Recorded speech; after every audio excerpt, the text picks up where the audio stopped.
16장 15절에서 22절까지인데요. 15절에 보면은 삼손이 이제 세 번째 이제 유혹을 받을 세 번째 하여튼 간곡하게 유혹을 받는 거예요. 드릴라가 삼손에게 이르되 당신의 마음이 내게 있지 아니하면서 당신이 어찌 나를 사랑하느냐.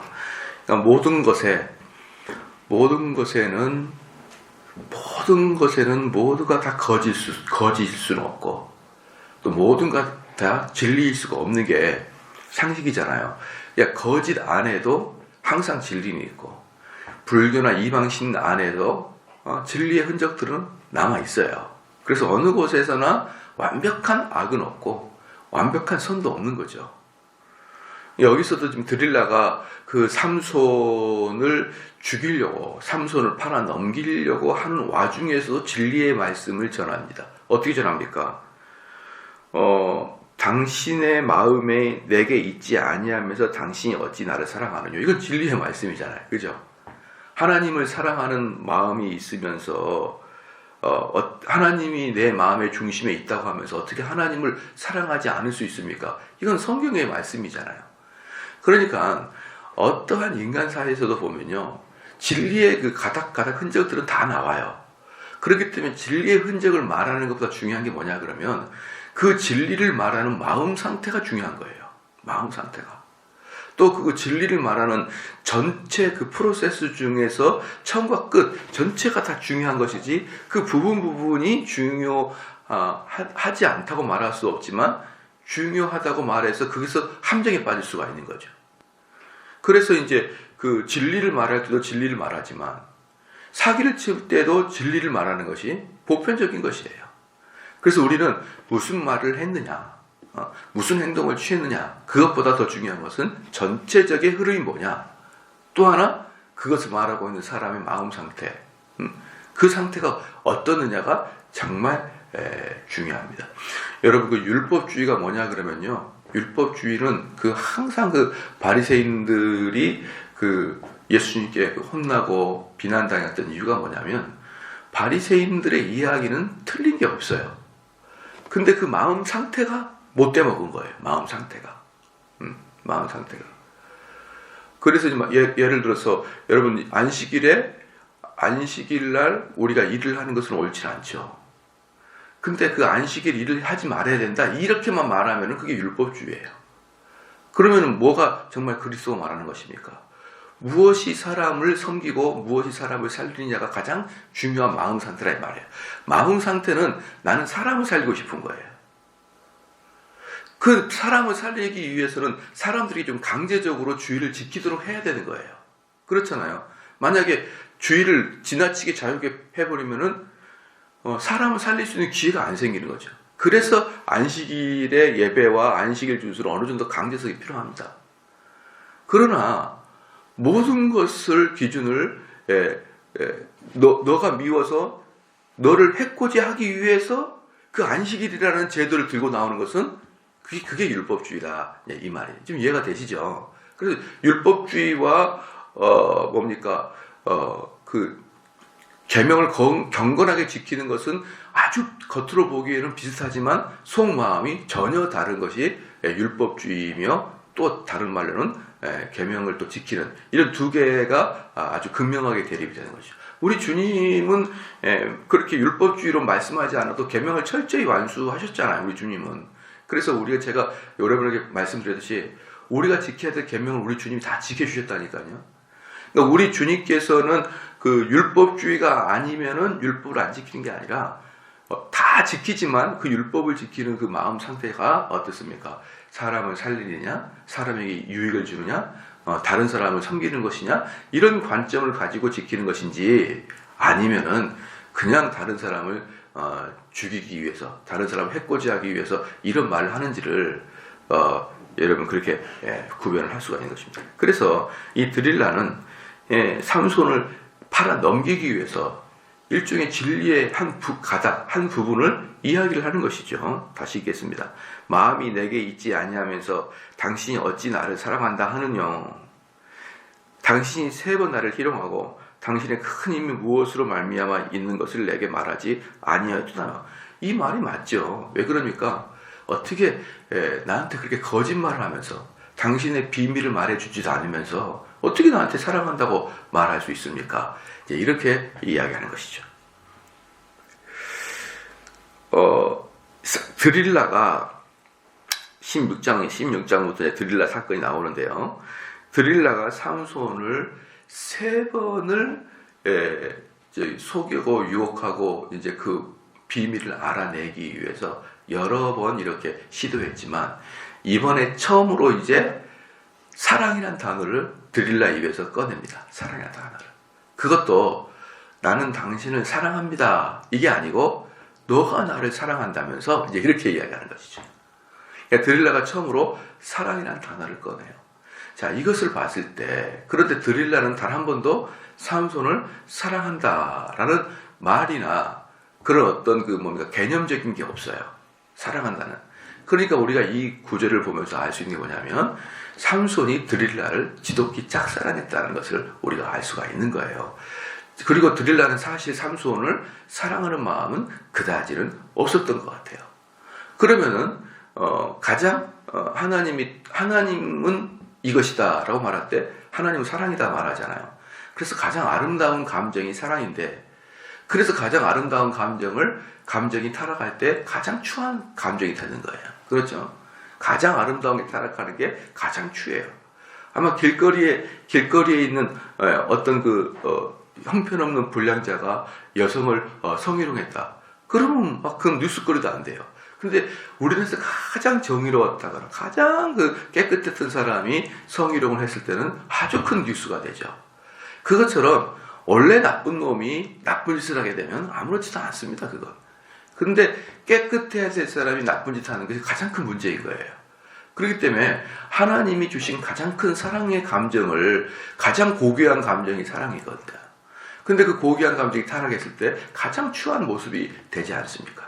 그런데 여기서 이 여인이 사랑이란 단어를 떨커덕 가지고 나오는 거예요. 하나님의 가장 고귀한 감정을 사기쳐먹는데 사용하더라, 이 말이죠. 사랑하는 성도 여러분, 이런 하나님이 좋은 하나님의 그 진리의 말씀을 사기치는 데 사용하고, 하나님이 가장 좋아하는 그 감정인 사랑을 사기치는 데 사용하고, 이게 인간입니다. 이 인간은요, 그래서 입으로는 진리의 말씀을, 입으로는 사랑을 말하지만 사람을 골탕 먹이고 사람을 아주 손해를 끼치게 하는데 진리의 말씀을 그대로 또 사용하기도 하는 것입니다. 아주 그리고 이제 이 삼손은 그 여인에게 너무 예뻤을 거예요. 그죠? 드릴라라는 여자 너무 예뻤을 겁니다. 그 여인의 마음을 살려고 얼마나 안달복달을 했겠냐 이 말이에요. 그러니까 자기가 그 전에 2번이나 그렇게 속임을 당하고도 또 이렇게 가슴이 자 마음을 열어서 드러내주고 이러는 삼손을 보면요, 참 나쁜 놈이다라고 말하기 전에 애처롭다라는 생각이 들어요. 애처롭다. 얼마나 그 여인의 그 마음을 사고 싶었으면 이럴까 싶어요. 16절에 보면 날마다 그 말로 그를 재촉하여, 이 날마다가 도대체 며칠인지는 모르겠습니다만은 재촉했다는 겁니다. 재촉. 무엇으로? 사랑이란 단어로 재촉을 했어요. 사랑이란 단어. 당신이 너를 사랑한다면, 당신이 나를 사랑한다면 하면서 삼손이 아이 왜 그래? 아유 기분 풀어. 내 사랑 드릴라 그런 당신이 나를 사랑하기는 해. 이러면서 막 그러니까 사랑은 얻어야겠고 참 그래서 여기서 보면은 그 말로 그를 재촉하다, 매일매일 재촉하다. 그래서 조르며 삼손의 마음이 번뇌하여 죽을 지경이라. 이 번뇌라는 단어의 원어가 뭐냐면 가슴이 찢어진다는 뜻이에요. 찢어진다는 뜻. 그러니까 지금 삼손은 왜 번뇌를 했냐 그러면은 여전히 자기가 나실인인 것을 의식하고 있었던 거예요. 의식. 그러니까 쉽게 말하면은 나는 사역자인데 일말의 양심은 있었던 거예요. 삼손이. 일말의 양심이 있었던 거예요. 그러니까 번뇌했죠. 만약에 자기가 나실인이라는 그런 그 의식이 없었다 그러면 진즉 그냥 털어놔버린 것이죠. 진즉 일어나버리는데 이거 안 되는데, 이거 나실인으로서 이러면 안 되는데, 그러는데 내가 사랑하는 여인이 계속 재촉이 되니까 이 두 개가 막 그렇게 싸우는 것입니다. 그래서 삼손은 최소한이라도 그 양심의 가책을 가지고 있었다. 자기가 하나님의 사사 또는 나시린이었다는 것을 의식을 여기까지 끝까지 가지고 있었다는 것이죠. 그러면 이제 가장 큰 문제는 뭡니까? 가장 큰 문제는 뭐냐 그러면요. 요셉처럼 유혹의 목소리가 전파되는 곳에서는 그 자리를 박차고 일어나야 돼요. 박차고. 그러니까 유혹의 자리에서 있는데 그걸 박차지 못하는 것은 뭐냐 그러면 그 유혹에 이미 깊숙이 빠져 들어가고 있다는 뜻이에요. 그래서 여기가 죄를 지는 것이구나 라고 생각할 때는 언제든지 그 자리를 박차고 일어날 수 있는 여러분 결단력이 필요합니다. 그래서 그 유혹의 자리에 박차고 일어나지 아니하면은 그 유혹의 말이 끊임없이 나를 설득하고 재촉하고 나를 그렇게 괴롭게 하게 되므로 우리는 번뇌하기 시작합니다. 그런데 문제는 뭐냐 그러면 그 삼손처럼 양심을 있단 말이에요. 양심.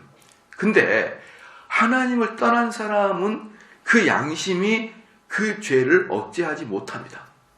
이게 특징이에요. 하나님이 강력하게 임재한 사람은 그 양심이 죄를 억제를 할 수 있어요.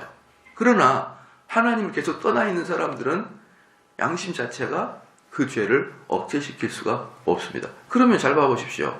삼손이 그동안 시험을 잘 견뎠어요. 첫 번째 시험, 두 번째 시험 잘 견뎠습니다. 그리고 마지막에 세 번째 시험에 넘어갔어요. 그럼 차라리 첫 번째 시험에 넘어가 버리지. 뭐하러 첫 번째, 두 번째는 인내하다가 세 번째 넘어집니까? 우리나라의 신사참배가 가결될 때, 우리나라가 이제 1938년도 장로교 총회에서 마지막으로 신사참배가 가결이 됐어요. 그때 아주 삼엄한 헌병대들의 그 감시 속에서 그 총대들, 즉 총회에 참석한 목사님들이 투표를 할 때 일일이 고등 경찰들이 목사들을 감시했단 말이에요. 그래서 신사참배를 어떻게 가결했냐 그러면은 이것은 종교 예법이 아니라 이건 국가 예절이다라고 표현했어요. 왜 여러분들 어릴 때도 보면은 중학교나 초등학교는 안 그랬어요. 중학교 들어갈 때 왜 교문에서 국회대행 격리 했습니까? 그랬습니까? 다 하고 이렇게 들어갔잖아요. 국회대행 격리 딱 하고. 학교를 안 다녔는지 아무도 기억을 못하는 것 같은데 중학교 때는 다 이렇게 학교 들어갈 때 국회대행 격리하고 들어갔어요. 그렇잖아요. 지금은 안 합니다. 왜 안 하냐면 그게 일제 잔재가 묻어있다고 안 해요. 그것처럼 일본은요, 집에 들어갈 때, 도장에, 유도 도장에 검도장 들어갈 때도 딱 국회대 격리합니다. 저도 어릴 때 태권도장 가면 항상 국회대 격리했어요. 그러니까 이게 일본 애들이 항상 이걸 했거든요. 그래서 뭐 집에 들어갈 때도 집에다가, 집에 가신이 있어요. 그러니까 이런 식의 일본은요, 학교 들어가거나, 직장에 들어가거나, 어디 들어가게 되면 거기에 있는 그 집에 있는 신 있잖아요. 걔한테 경배하고 인사하는 그런 걸 우리에게 줘가지고, 우리도 이렇게 중학교 다닐 때 학교에 국회대 격리해. 또, 뭡니까, 막 그런 거 했었어요. 그걸 지금도 하나 모르겠지만, 6시 되면 국회, 애국가 따라라라 다 써가지고 딱 국회대 했습니까? 안 했습니까?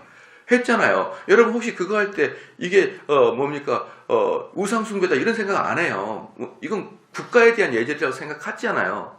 근데 그것이 일제가 준 잔재예요, 여러분. 그게 일제가 준 잔재. 그리고 그 정도의 방식으로 신사참배를 생각하게 했던 거예요. 그러니까 목사님들은 이것은 국가에 대한 예절이다라고 통과시켰습니다. 근데 몇 명은 그것은 국가에 대한 예절이 아니라 명백한 우상숭배다 이렇게 해가지고 끝까지 반대했죠. 그 중에 한 분이 주기철 목사님이고, 저기 또 한경동 목사라고 저기 고신칙을 만드신 목사님도 계시고. 이제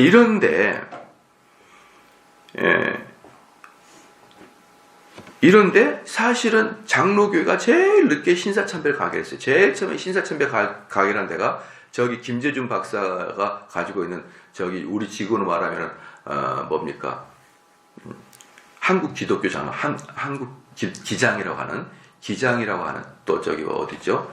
그 신학교가 한신대 김용욱 나온 신학교 있죠? 그 한신대가 기장이고 자유주의인데 그가 제일 먼저 신사참배를 가결하고 두 번째는 감리교가 가결하고 끝까지 장로교가 버티다가 마지막에 1938년에 가게라고. 그럼 저는 그래. 처음부터 해버리지, 그러려면. 예? 뭐하러 끝까지 견디다가. 그나마 우리는 장로교였고 보수주였으니까 끝까지 견뎠다. 그게 무슨 의미가 있습니까? 그러는 거예요. 시험이라는 것은, 유혹이라는 것은 한 번, 두 번 견디는 것이 의미가 있는 게 아니에요. 끝까지 넘어서는 게 의미가 있는 것이죠. 끝까지 넘어서는 게. 삼손도 결국은 그 마지막에 넘어졌지만, 그러면 앞에 두 번의 시험을 견뎠다는 것에 공로가 가느냐? 가지도 않습니다. 이게 바로 사람들의 시험에 무서운 거예요. 뭐 작은 거 한두 개 견디면 뭐 하겠습니까? 자, 그래서 17절에 삼손이 진정을 토하여 그에게 이르되 내 머리에 삭도를 대지 아니하였나니. 이제 그때는 뭡니까? 토하다. 이 피를 토하는 마음으로 이제 진실을 말해버리는 것입니다. 진실을 말해버린 것이죠. 이는 내가 모태에서 하나님의 나실인이 되었습니다. 만일 내 머리가 밀리우면 내 힘이 내게서 떠나고 나는 악하여져서 다른 사람과 같으리라. 그러면 뭐 머리가 길면은 그 힘이 생기느냐? 그게 아니고요. 이 삼손의 힘의 원천은 머리털이 아니에요. 뭐냐? 하나님의 영의 임재입니다. 성령님의 임재예요. 그럼 머리털은 뭡니까? 나실인인 것을 또는 성령의 임재하심을 외적으로 표현해 주는 게 머리털이에요. 그럼 머리털을 밀어버렸다라는 건 뭐냐면 나는 나실인을 거부했다 이 뜻이에요. 나는 더 이상 성령님을 내 마음의 주인을 모시지 않겠다. 이것에 대한 거부예요. 이게 얼마나 큰 거냐 그러면 우리가 아담과 하와가 그 선악과 하나 따먹었다고 그렇게 큰 벌을 줍니까? 이렇게 단순하게 생각하면 안 됩니다. 어떻게 생각해야 되느냐? 나는 하나님을 주인으로 섬기는 것을 거절합니다. 그것에 대한 외적 표현이 선악과를 먹은 거예요. 그렇기 때문에 이것은 완전히 반역행위인 것이죠. 여기서 삼손은 머리털에 나고 자람에 있어서 그것 때문에 하나님의 힘이 있는 게 아니라 나실인임을, 성령의 사람임을, 그것을 외적 표현으로 검증하는 것이 머리털이었어요. 그렇기 때문에 테리우스처럼 머리를 길어야만 뭡니까? 힘이 생기고, 또 우리나라는 또 옛날에 어땠습니까? 뭔가 그 결연한 의지를 보이기 위해서 머리털을 싹 밀어버리잖아요. 그죠? 그런 머리털이 있고 없고를 가지고 그 사람의 변화가 없어요, 사실은. 제가 고등학교 3학년 때 3월 달인가? 아니다. 고등학교 3학년 5월 달에 자꾸 공부가 안 되고 놀러 가고 싶고 그래 머리를 싹 밀어버렸거든. 제가 고등학교 3학년 때 머리를 싹 밀고 그 5월 달에 머리를 탁 밀고 있었더니 고등부 딱 갔더니 5월 5일 날 체육대 한다고 해가지고 빡빡 머리 민 거로 체육대 갔어요. 그게 사진은 지금도 있는데 고3 중에 나 혼자 갔어요. 나 혼자. 얼마나 놀고 싶었으면. 그 머리털을 밀어도 놀고 싶지 않은 마음은 여전합니다. 옛날에 시골에는 그런 분들이 있어요.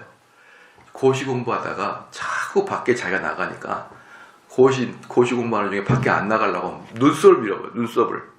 눈썹을 밀었는데 나중에는 테이프를 붙여 나오고 그래요.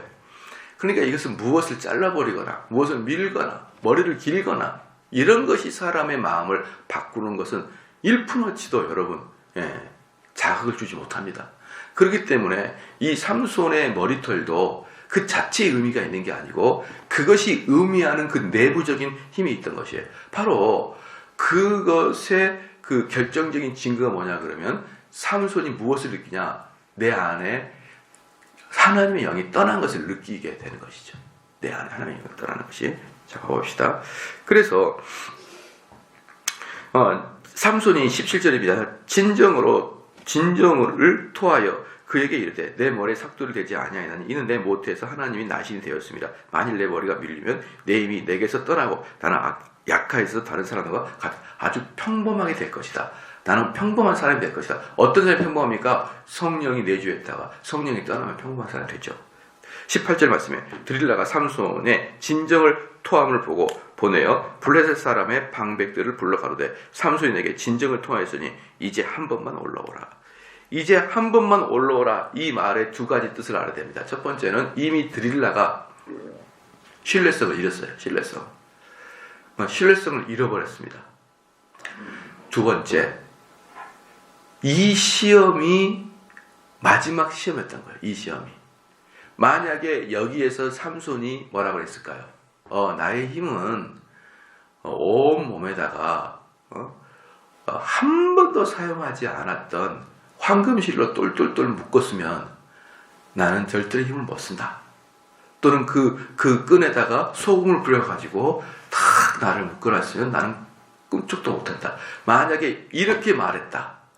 그런데 블레셋한테 왔다. 그럼 또 끊어버리는 거죠. 그 다음부터는 절대로 안 옵니다. 절대로. 왜?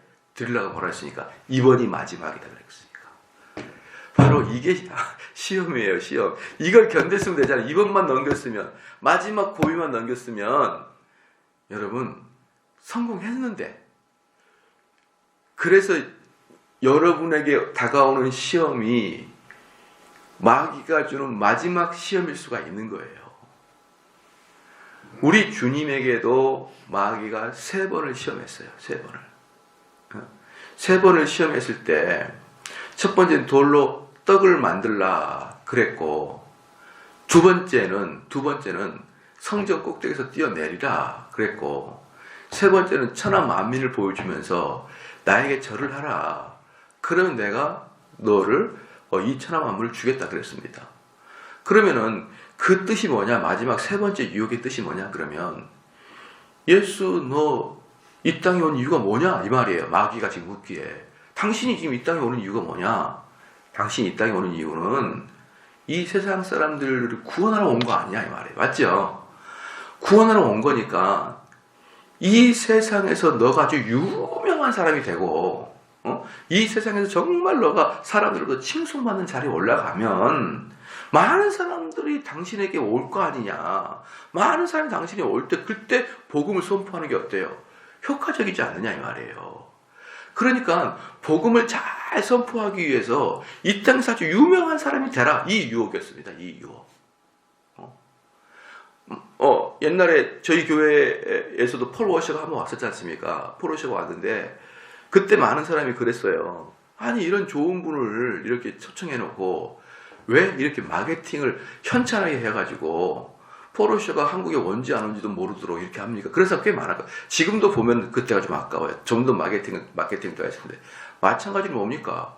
우리 주님도 그 설교를 하려고 그러면 한 번 설교할 때 10명 앉혀놓고 설교하는 것보다 1000명, 10,000명 앉혀놓고 설교하는 게 훨씬 효과적이지 않습니까?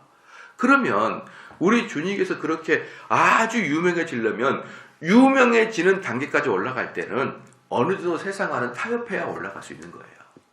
세상과 등지고 세상의 가치관과 전혀 떨어져서 어떻게 세상에서 유명해집니까? 어떻게 세상에서 유명해집니까? 제가 요번에 뭡니까? 저기 분당에 있는 교회 그 부목사가 뭐 동성애에 대해서 이야기했다고 지난번에도 말씀드렸었는데 그 동성애의 문제에 대해서 그 부목사가 설교를 하면서 뭐라고 했냐 그러면 많은 세상 사람과 대화를 해보니 이미 동성애를 반대하는 것, 동성애를 찬성하는 것이 대세가 기울었더라. 근데 그 사람들의 시각에는 동성애를 반대하는 것은 꼰대와 같더라. 그러니까 우리는 무조건 동성애를 반대하면 안 되고 이렇게 전개가 나간 거예요. 그럼 그 사람은 세상에 복음을 뿌리기 위해서 누구의 말을 계속 듣고 있는 겁니까? 세상 사람들의 말을 듣고 있잖아요. 그러니까 일단 세상 사람들이 교회에 대한 마음을 좋게 하고 세상 사람들이 교회에서 무슨 말을 하는지를 들어보고자 하는 마음 상태가 될 때 우리가 복음을 선포하면 유익이 있을 거 아니야. 이 논리예요. 이 논리. 그러니까 기본적으로 그 부목사는요, 이 마귀가 우리 주님을 3번째 시험에서 넘어뜨려 했던 방식을 그대로 속아 넘어가고 있었던 거예요. 우리가 복음을 전할 때는 세상 사람들이 정대를 어떻게 생각할까 관심 자체가 없어요, 저는. 세상 사람들이 삼성제일교를 어떻게 생각할까 관심 자체가 없어요. 저는 세상 사람들 관심 갖나요, 언제? 심지어 도움도 주지 말고 도움도 우리 교회 안에 있는 가난한 자부터 도우라고 제가 그렇게 말을 하는데 그렇습니까? 안 그렇습니까? 그렇잖아요. 무슨 세상 사람을 먼저 돕습니까? 아니 언제 우리 예수님의 12제자들이 예수님의 전도팀이 12제자 그리고 12제자만 있겠습니까? 그의 처자도 같이 있었겠지요. 또 있었을 거죠. 그래서 보편적으로 예수님의 전도팀은 최소 70명에서 120문도라고까지 얘기를 합니다. 그분들이 이렇게 돌아다닐 때 그들이 먹고 살기 위해서 사람들이 헌금도 했을 것이고, 그렇기 때문에 가룟 유다가 회계였어요. 돈을 관리하는 회계. 그 전도팀이 나면서 맨날 오병이어처럼 우리 예수님이 기도해가지고 떡을 만들어서 먹을 수는 없잖아요. 그냥 걔네들도 다 제자들도 돈을 모아가지고 제자들이 밥을 사가지고 이렇게 먹었단 말입니다. 그게. 그러면 그들에게 헌금이 들어왔으니까 돈이 있었겠죠. 그죠? 다 어디든 가든지 하나님 전에 갈 때는 헌금을 가져가야 됩니다. 그래서 우리 주님이 사역할 때도 당연히 헌금이 들어왔죠. 그러니까 가룟 유다가 있어요. 야, 여러분, 그 헌금으로 로마 사람이나 그리스 사람이나 애굽 사람 대접한 거 봤습니까? 성경에 나오나요, 그게? 그래서 저는 우리 교회 헌금으로 세상 사람들 뭐 사주고 싶은 생각 죽어도 없어요. 심각하게도 쳐다보고 그러시지 마세요. 좀. 그렇게 하는 목회자들 보면 정말 깝깝해요. 성도의 귀한 헌금을 왜 예수님을 욕하는 사람, 세상 사람한테 갖다 쌀 주고 떡 주고 말이에요. 김치 주고. 우리 교회도 가난하고 연약한 그런 노인들도 많은데 말입니다. 그런 짓은 저는 안 하고 싶어요. 혹시나 정말 우리 교회가 어떤 계기를 통해서 주변 사람에게 그럴 수는 있어도 저희 교회 사역의 기본은 그거 가차없이 안 합니다. 그렇기 때문에 저는 세상 사람에게 잘 보일 생각 눈꼽만큼도 없고요. 세상 사람들이 교회를 평가할 어떤 눈꼽만큼도 없어요. 그쪽에 귀 기울이고 그쪽에 관심 가지기 시작하면은 분당의 교회 부흥사처럼 그런 소리가 나와요. 세상 사람들이 이미 우리를 꼰대라 그러더라. 세상 사람들이 교회를 이미 적대시하더라. 말 안 해도 세상 사람이 아니라 교회 제 설교 들어와서도 교인들도 적대시를 하는데 뭘 세상 사람까지 제가 관여를 해야 되나요? 그렇잖아요. 이게 바로 마귀의 시험이었어요. 마귀의 시험. 자, 그런데 그 마귀의 시험이 얼마나 유혹이 크겠어요. 정말 그러네. 아니, 사람들이 한 명도 와서 듣지도 않을 사람들 앞에서 내가 설교를 할 이유가 뭐냐? 사람들이 들어야 설교자도 있는 것이고 들을 귀가 있어야 진리도 전파하는 것이지. 아무도 듣지 아니하면은 내가 뭐 하러 왔냐? 마귀가 주님을 유혹한 게 이거였어요. 그러니까 세상 꼭대기에 올라가서 나에게 절하면, 나에게 경배하면, 이게 뭐냐면 내 방식대로 너가 살아가게 되면 이 세상의 유명인이 되게 해주고 이 세상의 모든 것이 너를 바라보게 해주겠다. 이 뜻이 마귀의 시험이었습니다. 그 시험을 이기고 나니까 마귀가 떠났어요. 마찬가지로 이 삼손도 이번에 세 번째 시험을 이겼으면 마귀가 떠나는 겁니다. 그런데 마지막 시험에 덜커덩 걸린 거예요. 덜커덩 걸려요. 여러분, 쥐를 이렇게 쥐가 덫에 걸린 것을 몰래 카메라로 찍은 걸 보면은요, 관찰 카메라 찍은 걸 보면은 쥐는 겁이 많고 의심이 많아요. 그러니까 앞에 막 땅콩 같은 거 있잖아요. 먹으러 안 가. 갈까 왔다 갔다 막 들어갔다가 막 왔다가 다리 넣어봤다가 뺐다가 막 그러다가 결국 딱 걸려요. 기승전결 아웃이야, 걔는.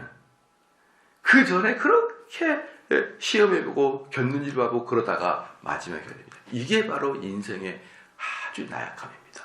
그래서 시험은 끝까지 이겨야 되는 거예요. 중간에 그동안 견디다가 도저히 못 참고 마지막 한 발이 그동안 견딘 모든 것을 다 앗아가 버리고 맙니다. 그래서 결국은 이렇게 올라왔어요. 그래서 이 18절 말씀이 대단히 우리의 마음을 아프게 합니다. 드릴라가 삼손의 진정을 다 토함을 보고 보내요. 블레셋 사람의 방백을 불러 가로되 삼손이 내게 진정을 토하였나니 이제 한 번만 올라오라. 블레셋 방백들이 손에 은을 가지고 여인에게 올라오니라. 이 은을 가지고 온 것을 딱 보고 그때 이제 이 여인은 다른 사람 불러가지고 머리를 자르게 합니다. 자, 19절 말씀. 드릴라가 삼손으로 자기 무릎을 베고 가게 하고 사람을 불러 그 머리털 7가닥을 밀고 괴롭게 하여 본즉 그 힘이 없어졌더라. 드릴라가 가로되, 여기서 보면은 드릴라가 한번 찔러봤어요. 힘이 있는지 없는지 찔러보니까 이제 마지막이니까 자기도 한 번도 드릴라가 삼손에게 시험을 해본 적이 없어요. 근데 마지막에 진짜 이 인간이 힘이 빠졌는지 한번 시험을 해보니까 진짜 힘이 없는 거예요. 드릴라가 가로되 삼손이여 블레셋 사람이 당신에게 미치느니라 하니 삼손이 잠을 깨며 이르기를 내가 전과 같이 나가서 몸을 떨치리라 하여도 여호와께서 이미 자기를 떠나신 줄을 깨닫지 못하였더라. 그러니까 여호와께서 떠나셨기 때문에 힘이 없는 거예요. 그렇죠? 그러니까 하나님의 이 삼손이 여호와의 신이 떠나는 과정을 자세히 보십시오. 3대 금지사항이 있었습니다. 3대 금지사항.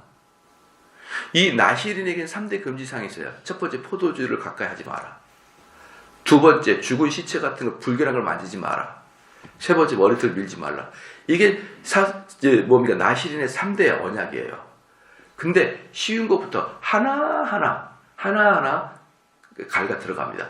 포도주는 항상 먹었던 것 같아요. 하나하나. 두 번째는 시체, 나귀 턱뼈로 떼 죽이고, 사자 찢어 죽이고, 그런 시체를 아무데나 만졌어요. 심지어 사자 죽은 시체 안에 꿀도 이렇게 퍼가지고 먹었어요. 시체를 만지는 거 다 범했습니다. 그리고 마지막 결정적으로 가장 중요한 머리털 갑니다. 하나하나 들어가요. 여러분, 사역자가 하나님의 능력을 이룰 때 하나하나 타락하기 시작하는 거예요. 결정적으로 마지막까지 타락 딱 끝나면 아무리 설교를 해도 효과가 나지 아니하는 성령의 역사가 없는 설교가 돼버립니다.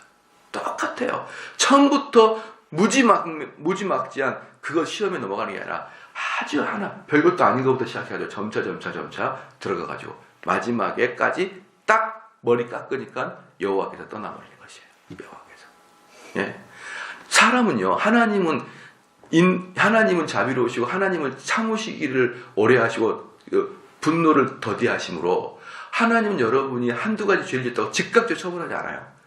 그런데 하나하나 죄를 저지르면서 내 인생 자체가 죄로 완전히 점철될 때 그때 하나님이 우리를 치십니다. 하나님은 참기를 오래 하시고 분노하심을 더디하십니다. 우리의 인생 전반이 죄로 물들어 있을 때야 비로소 우리를 책망하시고 떠나시고 우리를 벌 주시는 것입니다. 21절에 보니까 블레셋 사람이 그를 잡아 그 눈을 빼고 끌고 가서 내려가 놋줄로 매고 그로 옥중에서 맷돌을 매게 하였더라. 눈을 빼버려요. 눈을 뺀 사람도 누굽니까? 시드기야. 옛날에 이 당시에 정권자가 그 악한 왕이나 상대편 장군을 잡아서 처음에 눈을 빼버리는 것이 고대 근동의 표적이었어요. 왜? 눈을 빼면 앞으로는 다시는 이제 복수 같은 걸 못할 테니까. 우리 족복들은 뭐합니까? 아킬레스건을 끊죠. 다시는 대항하지 못하더라. 그것처럼 그 당시에 눈을 뽑았습니다. 그리고 감옥에 넣어놓고 옥중에 넣어놓고 맷돌 매겠어요. 이 맷돌이 뭐냐 그러면은 집에서는 조그만 맷돌이지만 여기에서의 맷돌은 나귀 몇 마리들이 돌리는 그 맷돌을 말하는 거예요. 그렇기 때문에 노예들 중에서 가장 고통을 당하는 노예가 맷돌을 가는 그런 노예가 되는 것이죠. 그러니까 이제 삼손이 원래 힘이 있었으면 이 맷돌이 괜찮지만 이제 일반인이 된 거예요. 일반인이 된 건데 그 나귀들이 가는 맷돌을 매면서 이제 가장 비참한 자가 되는 것입니다.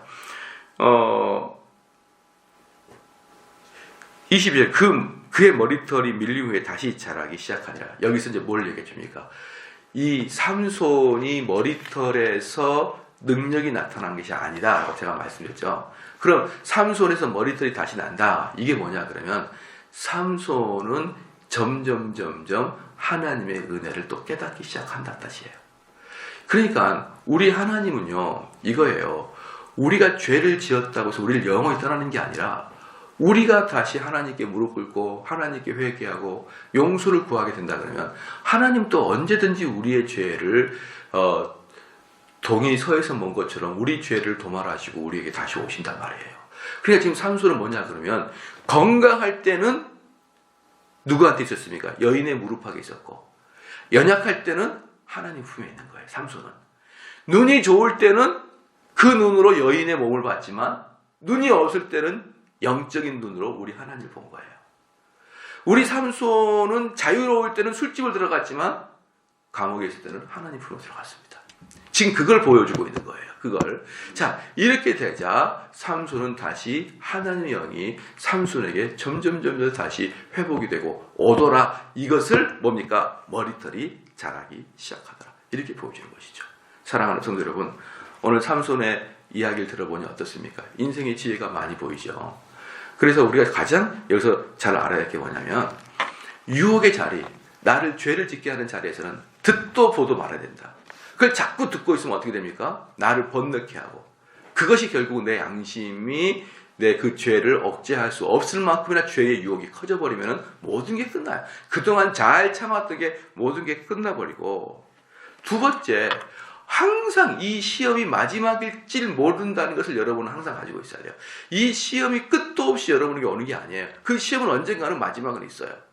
그 마지막을 보고 여러분이 시험을 견딜 수 있는 소망을 가져야 됩니다. 이번만 견디자, 이번만 참자. 이게 우리에게 시험을 견딜 수 있는 것이고요. 그 다음에 우리는 육체적 건강, 이것이 때로는 하나님을 멀리 떠나게 할 수 있습니다. 오히려 여러 가지 육체적 연약함, 삶의 안됨, 모든 것이 망가짐, 오히려 그때가 하나님을 만나기에 가장 적절한 시기일 수가 있는 것이에요. 그렇기 때문에 잘 나간다고 교만하지 말고 해도 안 된다고 낙심하지 말고 여러분 그렇기를 주로 축원합니다. 예, 기도할게요.